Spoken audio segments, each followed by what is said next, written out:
Hi, welcome to Pennsylvania Newsmakers, and thanks for watching. Well, they're over, the Olympics that is, but guess what? The Democrats and the Republican national conventions are about to get underway. We're going to preview them in a moment. This is Pennsylvania Newsmakers, a fast-paced, unrehearsed weekly discussion with and about the leaders who shape your world. And now, here's your host, Terry Madonna. Hi, welcome back to the program, and as always, thanks for watching. Well, before we get into the content of the program today, I want to thank our viewers around the state and our viewers on WGAL. I want to thank you for making us the #1 show in our time spot. And don't tell Chris Matthews, we tie him. He follows us on WGAL. But it's all about you and about great guests. Welcome, Abe Amoros. Do I got that right? You got it. He's the communications director for the Democratic Party. We'll have not quite his counterpart, but a Democratic official on, a Republican official on after Abe goes. Heading to Denver. He's heading to Denver for the Democratic Convention. Welcome. Glad to have you. Good to be here. All right, look, Denver, big Pennsylvania delegation, huge state. Give us some highlights right now about what what's going on with the delegation. Let's start with that. Well, the delegation is ready. We're going to be flying out there early. We have 7 days of activities back to back. This is going to be an exciting time for Pennsylvanians because, as you know, Pennsylvania is a key state with 21 electoral votes, and the delegates are charged. Our offices have been fielding phone calls. Everybody's excited. We're looking forward to going to the Mile House City. Yeah, good. Now, much of conventions now are pretty cut and dried. They're made for TV, sort of these I call it Hollywood meets Madison Avenue. You're the communications guy. You can correct me. And, the drama's going. But I'll tell you, you're going to have some drama out there. You've got Hillary night, right? Senator Clinton is going to speak. Her name's going to be put in nomination. Is that very controversial? Some of the press reports, they made a big deal of that. I know that the press likes to sell newspapers and airtime, which is fine because it's a business, and we understand that. But the truth of the matter is Senator Clinton is 100% on board with Senator Obama. President Clinton is 100% on board with Senator Obama. And this is a business where to the victor go the spoils. And when you win, and you're graceful about it. And when you lose, you back the winner, you back the horse, because it's a contrast between Senator Obama and Senator McCain. And Democrats have to pick now. Is it Obama or is it McCain? And, of course, McCain has absolutely nothing in common with us whatsoever. And Senator Obama... I wonder why you would say that, right? Go ahead. I'm sorry. Well, Senator Obama and Senator Clinton get along well now. Yeah. And like I said, when these things happen, go back to 1956. When JFK lost the vice presidency, what did he do? The first thing he did was he says, we have to back the Democrats. So your point about this is you think, despite all the stuff about Senator Clinton and wanting her moment, and I think you can make a case, either agree or disagree with this, that Senator Clinton got over 1,900 delegate votes, more than 18 million popular votes, that if this were a past convention, she would routinely be put in nomination. There'd be a little demonstration. Sure. Hopefully the party, both parties have either unified or not, but that she would have her moment in the sun. So is it somewhat akin to giving her moment in the sun for the campaign that she's raised? She certainly earned it. And we had a tremendous problem in the primary with two stellar candidates who could become president and hit the ground running from day one. What a great problem to have. And certainly she's earned it. She ran a good campaign. Even the Obama folks would tell you that she ran a good campaign. And towards the end, she really started picking up momentum. So I can certainly understand where her delegates are coming from, and I can certainly understand why everybody, deservedly so, ought to have her night in the sun. It's well earned. Yeah, as we tape here, we don't know, who Senator Obama's choice will be for VP, and that's sort of the big decision. What do you think? And future shows we'll get a chance to chat about that. But one of the things that struck me is, sort of unusual, is not unprecedented, may I point out, was Senator Obama's decision to move his Thursday night. By the way, his Thursday night of the convention be actually the Thursday following the airing of this program. Senator Obama will go to Invesco Stadium where the Broncos play, 80,000 people. Is that a safe, risky? There's a big debate about whether this is a good thing to do. Yes, there has been a big debate, especially if it rains. Oh, yeah, well, it won't rain. That's true. Oh, gosh. But what he wanted to do was basically say, look, this is going to be a huge celebration for America. Mm-hmm. And he decided to move it from the PepsiCo Center into the stadium to accommodate more people, to get a greater buzz, to get more attention, and to really give more people access to the speech, which I think is a good idea. Again, this is consistent with his message, Obama for America, meaning everyone. You know, what's interesting, there's a lot of attention, that was given to President Kennedy, who moved to the Los Angeles Coliseum in 1960 to give his speech. Little known and not much reported is in 1936 when FDR, the Democratic Convention was in Philadelphia, FDR went to Franklin Field. So that's what I said. Unprecedented, no. And, a little unusual, maybe. But I guess that would be the crowning moment of this. Obviously, whenever the candidate gives his acceptance speech, I guess that's the big moment. Yes. All right, we'll be back. We're talking about previewing both conventions, Democratic Convention now, Republican Convention coming up. All of that after these words. This broadcast of Pennsylvania Newsmakers is presented by the Pennsylvania Chamber of Business and Industry, the statewide voice of business. This broadcast of Pennsylvania Newsmakers is presented by Pennsylvania Medical Society, doctors and patients, preserve the relationship. And by the Pennsylvania Manufacturers Association, business in Pennsylvania is our business. Hi, welcome back to our convention preview. Abe, let's talk about another aspect. Pennsylvania is expected to play a fairly significant role. Senator Casey on Tuesday. Do you have a date yet or a time when Governor Rendell is going to speak? I believe that is going to be on Tuesday. And of course, both Senator Casey and Governor Rendell will speak on the same evening? I believe so, but it's fluid at this point. Yeah. Yes. So you're not sure? Not sure yet. The final schedule has not been made as of this broadcast. All right. One of the questions that the delegation at Pennsylvania will send will have some former Clinton supporters. Of course. Most of them will obviously now be for Senator Obama. If Senator Clinton gets, maybe you don't know the answer to this. If you don't, that's fine. Senator Clinton will be put in nomination. You don't know if there's going to be a roll call vote on her nomination, or whether they'll just put her in nomination and then suspend. Are you familiar? Have you been told anything about that? I have not been told anything about that, but I do know that she is going to have her night, where all the delegates will be able to hear her message, and then she will basically direct them as to what is going to happen.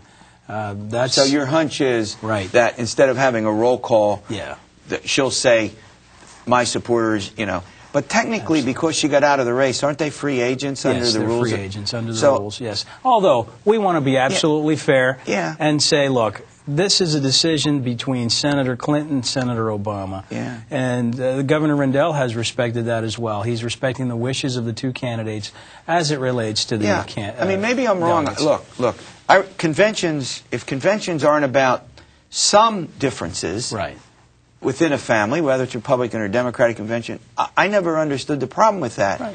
I mean, shouldn't there be differing viewpoints expressed even, in the platform and conventions used to be about that, and then presumably the party comes together.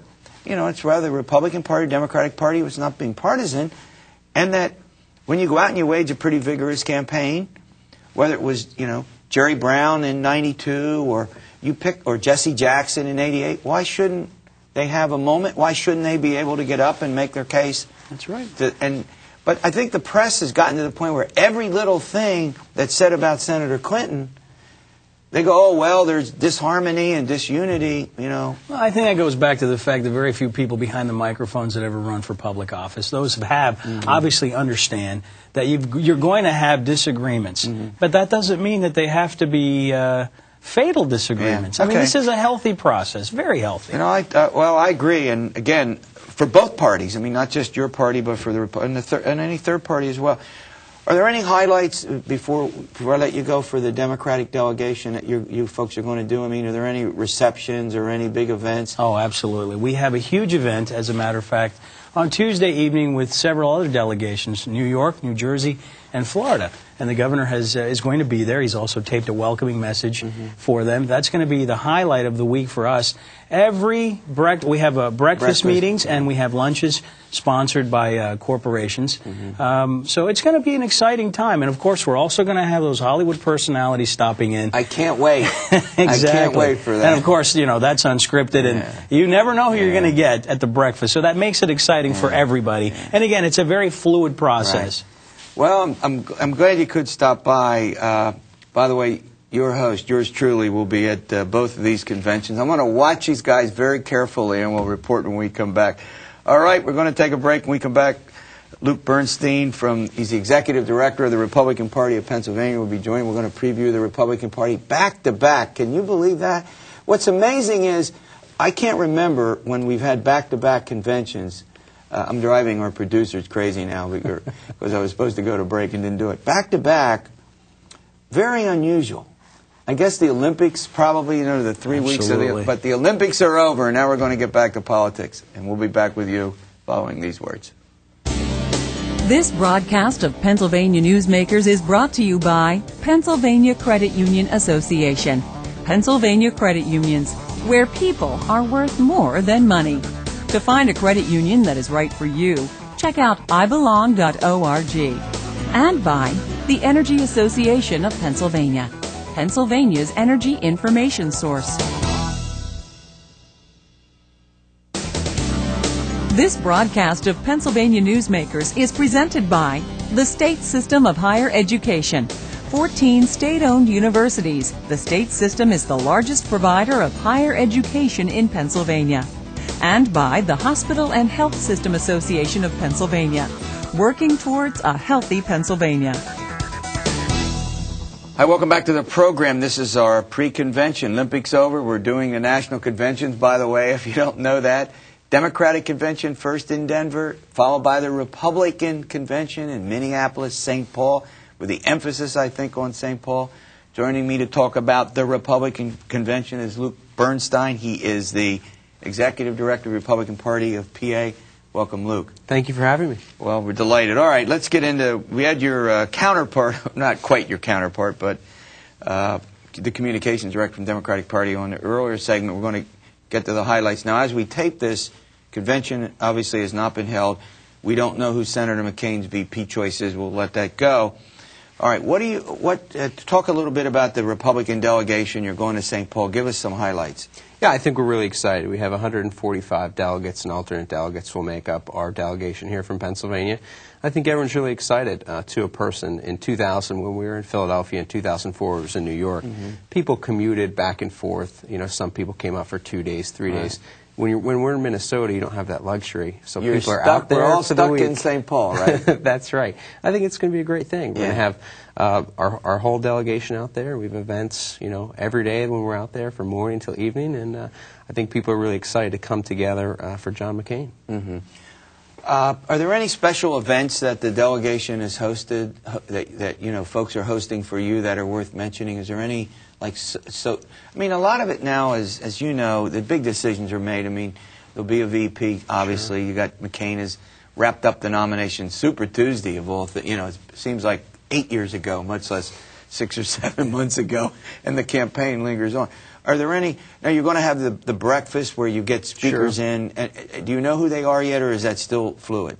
Well, Monday we'll have our big speaker in, and we don't know who that will be yet. And throughout the week we'll have our own Pennsylvania leadership in to talk. You'll have Rick Santorum and Governor Tom Ridge and a number of other folks. Mike Huckabee will be coming to one of our breakfasts. So Governor Ridge, who's of course traveling around the state with Senator McCain, will be at the. Is he a delegate, by the way? Yes, he's a delegate, and he's also our delegation honorary co-chairman. So he's going to play a major part with our delegation when we're out there. All right, and as this taping, we don't know if he'll be the VP choice. I guess we're going to find that out. Is it the Friday before the convention begins? Or the latest word is right, the 29th. Is that right? That's right. But who knows? That's the latest report. That's a work in progress. You know, it's kind of fascinating, and I'll let you make your defense.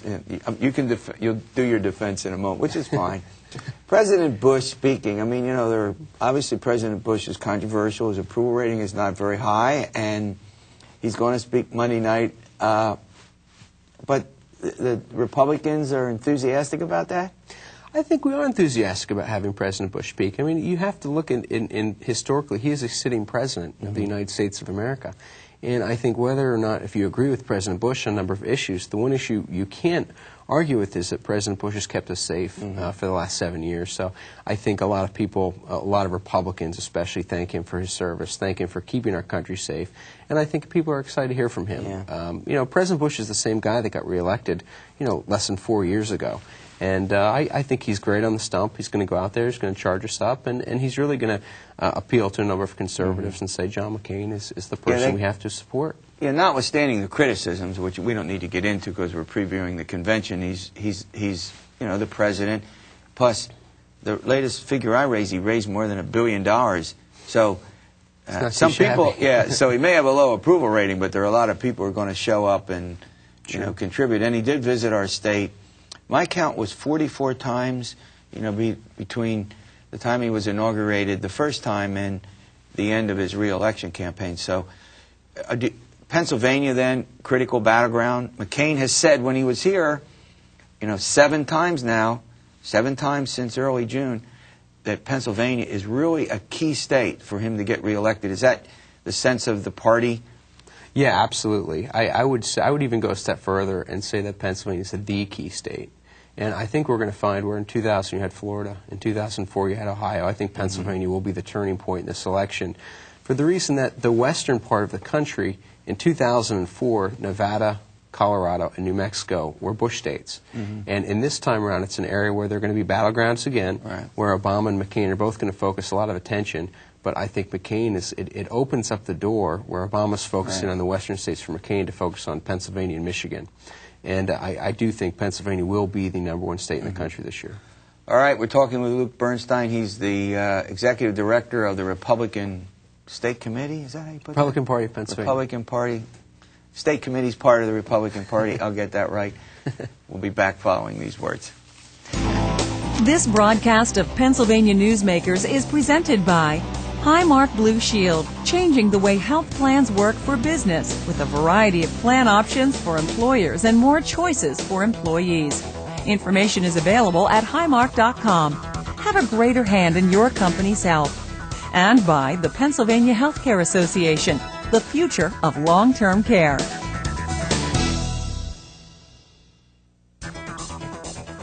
This broadcast of Pennsylvania Newsmakers is presented by Penn Future, where we believe that every environmental victory grows the economy, and by the Pennsylvania Cyber Charter School, bringing educational innovation and freedom to the children of Pennsylvania. Hi, welcome back for our preview of the national conventions. We're talking now about the Republican convention. Obviously, it has not taken place yet. We don't know at this taping who Senator McCain has picked for his vice presidential running mate. That's a big decision. We're talking with Luke Bernstein. He's the executive director of the Republican Party of PA. All right, Luke, look, there isn't any doubt that Pennsylvania in the bullseye, you know, PA, Ohio, and Michigan. Senator McCain has that as a strategy. Lots of electoral votes there, 17 for Michigan, 20 for Ohio, 21 for our state. Battleground areas, the suburbs of Philadelphia and the southwestern part of the state. Is that your sense?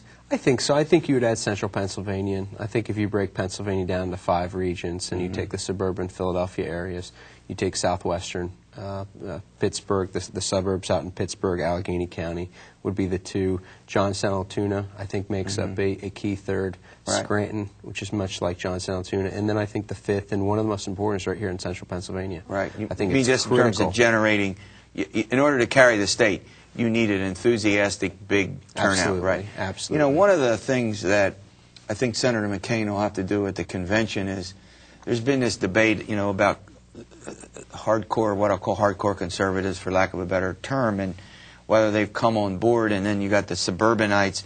Both parties sort of have a problem, as you know, trying to figure out how to build the big tent. What's your sense about how Senator McCain has been doing, particularly with the more conservative, I'll put it that way, more conservative Republicans? Is he slowly winning them over? I think he's quickly winning them over. I think he's done a great job. He was here last week in York. He was in Lancaster. He came here. He made his case. He talked about a very important issue that I think resonates with a lot of conservatives, and that's the appointment of judges. Yeah. And in his presidency, he may get to appoint one, maybe two, maybe even three, we don't know, Supreme Court justices, as well as 200 to 225 federal judges. Right. And I think that's important, where you have McCain, who supported Judge Alito, and Judge Roberts, and you had Obama, who did not support them. I think that's a very clear distinction. I think that's one thing that conservatives understand. I think it's important to them. The tax cuts, obviously, are very important to conservatives. So I think people are coming on board. I think people are getting really excited. Not only they're on board, but I think they're excited about his candidacy. So you think you think within your party what's going on is there's this movement now, it's kind of a realization that Senator McCain's a nominee and that the choices for Republicans, Senator Obama, many of them would say no to for, lots of different reasons. Just as, probably the reverse is true for the Democrats. But, so you're not finding a lot of hardcore opposition. Is that what you're suggesting? No, I don't think we are. I think people are really coming together for John McCain. I think that's one of the reasons I'm so excited about the convention. Yeah. I think people are really saying, all right, John McCain is our candidate. He's the best candidate. He's probably the only candidate that could win this year, 2008, and I think people are excited about it. Before I let you go, on the big picture, on stage, I don't know about prime time, but on the stage you're going to have, folks who are going to, we'll be able to watch it gavel to gavel on cable anyway. Pennsylvanians have a role. Do you know who's speaking? Do you have any schedule yet? Yeah, Tom Ridge is scheduled to speak Tuesday night to the big convention. Group. To the big group. Okay. So he is the one Pennsylvania that's scheduled to be out there.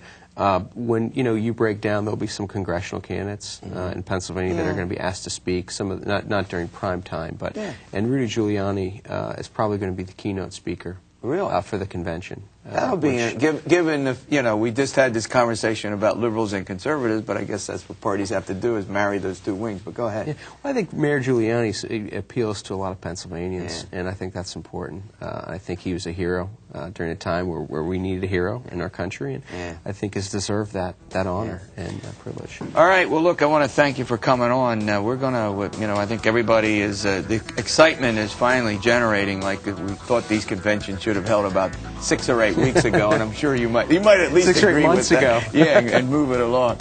All right, thanks for watching. We'll see you next week for another edition of Pennsylvania Newsmakers, and as always, stay well.